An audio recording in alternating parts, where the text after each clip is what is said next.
It's a bit of an historic moment actually. I have just unplugged the car for the very last time with this battery inside. And the battery has lived here for the last how many months? Wow. Has been loved, hated, been looked after, been cooked. All of this in total here in the EV charging station in my home. I'm looking forward to the new battery in a couple of days.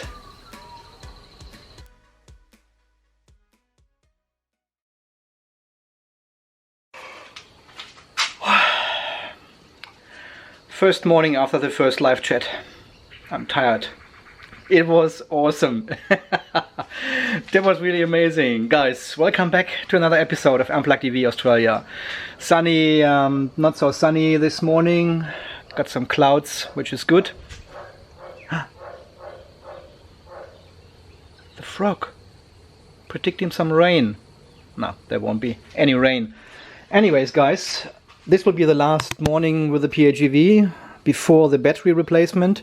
I fully charged the car so I can hammer it to Mitsubishi. The battery was on 25, are we going to focus? Was on 25% state of charge. It took 7.3 kilowatt hours and 5 hours 50 on 6 amp. That is insane. 7.3 kilowatt hours was the maximum. What's wrong with this focus? Here we go. So 7.3 kilowatt hours from 25% to 100, whatever it was. Maximum charge. Alright, I have to clean up the boot. I'll take everything out of the boot and just leave the... I just leave the standard EVSE in the car, which they always want to recharge the car then. I'm excited. I'm excited. I don't know what to expect. Okay, let's get this done and then we are going to Mitsubishi and drop off the PHEV.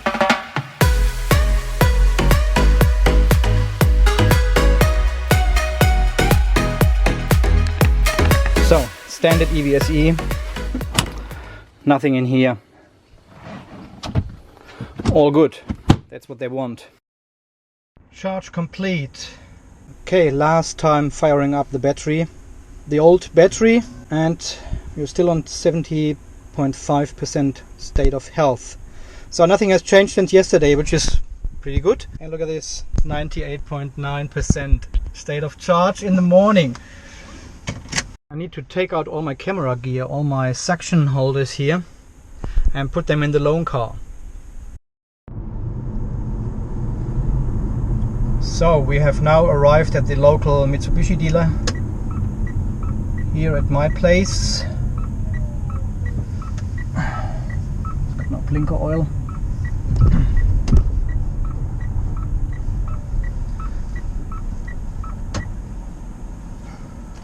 I will pack up all my gear and then we book in the car and see what happens. So let's have a last quick look.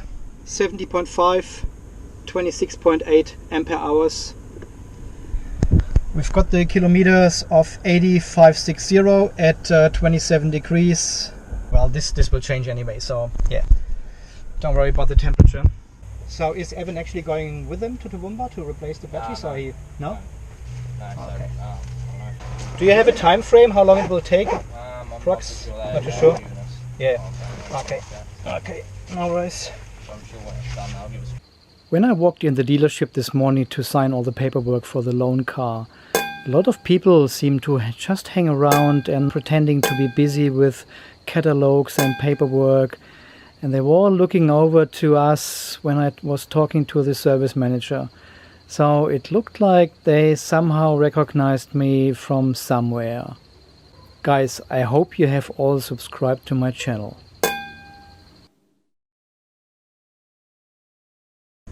Oh, that is April 2018. This is almost 1 year old and has done only 600 kilometers.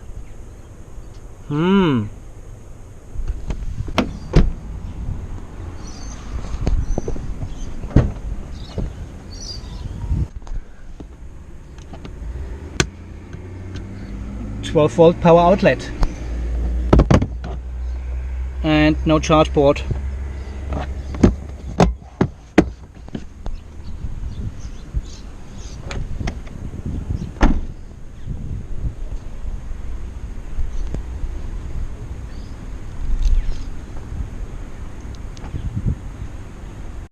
Okay guys, back in the loan car. Amazing. Have a look at this. Plank, plank, plank, plank. You really know you got the base model. I had a quick conversation this morning with the foreman at the local Mitsubishi dealer here, and I asked him if he's going up to Toowoomba and help the other guy with the battery replacement, because this would be a good opportunity to train and educate everyone in this procedure. And yeah, he was just smiling and said, no, Mitsubishi is not doing things like this. Obviously there's no knowledge exchange between the dealerships. That's just my impression. I still think they need heaps of training. It's super okay that they have provided me with a loan car for the time the PHEV gets the new battery. They have actually given me an Outlander, so I really appreciate that. Thanks Mitsubishi. That smells like a brand new car. Brand new. I don't understand if this is a 2018 model, April 2018 model, and it has only done 619 kilometers. What have they done with it in 10 months time? Is it just sitting around somewhere in the yard and waiting for Andy to... It doesn't brake when you take your foot off the accelerator. It's so different to drive to the PHEV. So we are just passing by the dealership again and see if they have actually picked up my... Yeah, it's not here anymore. All of the cars are gone, so hopefully they have picked it up already. I do like this radar based cruise control here in the car actually. This is pretty good. What I don't like is the lane departure warning. It beeps at me all the time, I don't know why.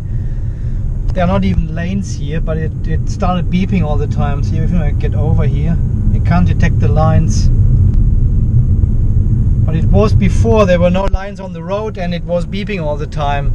I know you can turn this off, but yeah, I don't like that. I like the cruise control, that's good. I'm doing the same driving style, and there are no pedals. You cannot shift down or shift up or something. Then I grabbed down to put it in B3, so I pulled the stock one back and it went into the D mode, D like slow mode or something.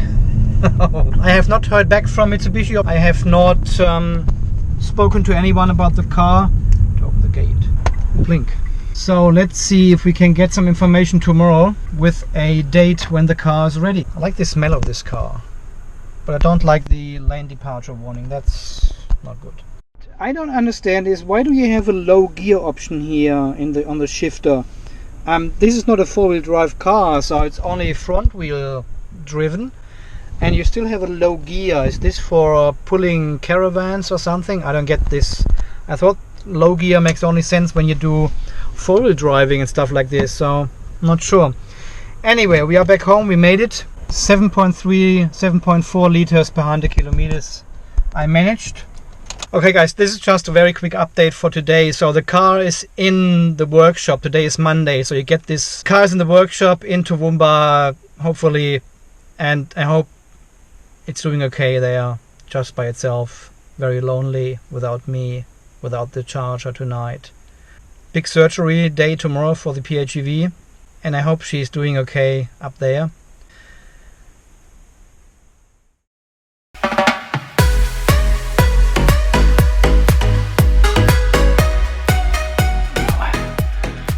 I've been told to wear a shirt now, so there are kids watching. Alright, so to summarize this day, I am disappointed. I'm not sure, it's a good service that they have let me brought the car into the local dealership here and then organize a transport to another dealership to get the battery replaced. But this morning at the dealership it was nobody could really tell me anything. They said, yeah, Mitsubishi has dropped off a car for you and where are your keys? Sign here, that's it. They couldn't give me any time frame. They couldn't tell me anything when the car is being picked up. Is there a driver coming? Are they driving my car to the other dealership? Is there a flatbed coming? Is the car being loaded onto the flatbed, transported? No information. I don't know anything. As you have seen, I've spoken with the foreman over there, and I told him this would be the perfect opportunity now for you as a dealership to go with the other dealership and replace the battery in my car and learn and see how it's been done. But he said, no, Mitsubishi is not doing things like this. For me, it doesn't seem like these dealerships are communicating with each other. It seems like they are total competitors in the market, and they don't want to deal with the other dealership because they are scared that the other dealership does the deal and sells the new car or something like this. I don't know. But this is how the whole situation looks to me at the moment. And the communication from Mitsubishi is not great either. I was expecting, I dropped off the car in the morning at 8 AM at my local dealership here. And at around, and at 10 o'clock, at 10 AM, so 2 hours later, I got an email from Mitsubishi Australia asking me if I have dropped off the car.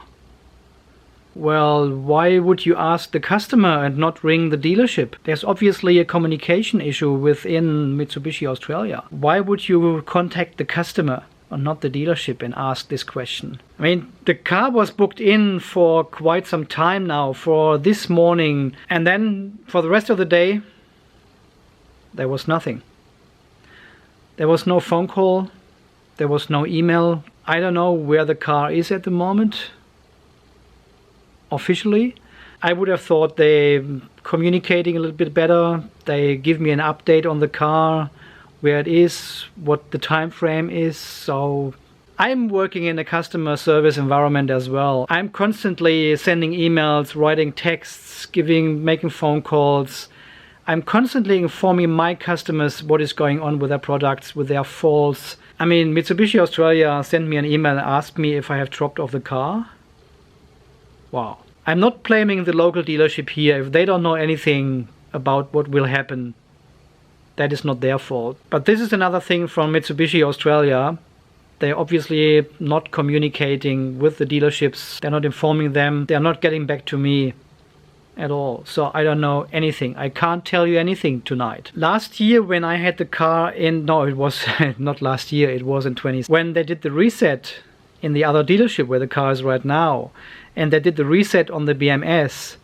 I had the car in there for 3.5, 4 days or so. I think three nights, 4 days. The service manager rang me every day, and sometimes he sent another email in the afternoon to inform me what's going on with the car. And that was great customer service, because you inform the customer what's going on with their car and don't keep them in the dark. But now, if you like, you can watch episode number 2 to 4 or something. That's when I was talking about the updates I got from the dealership. But at the moment now, I don't know what to expect from this whole thing now.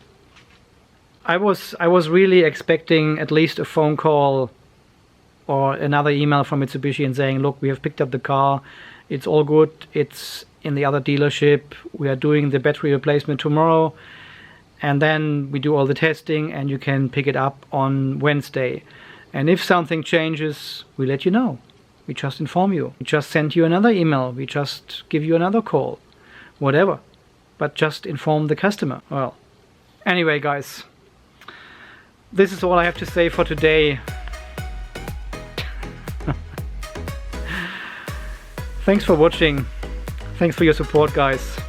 This is Andy from Unplugged EV Australia, signing off for today. I hope I've got more news for you tomorrow. You stay charged, and we will see us in the next video. Okay, see you then. Bye bye.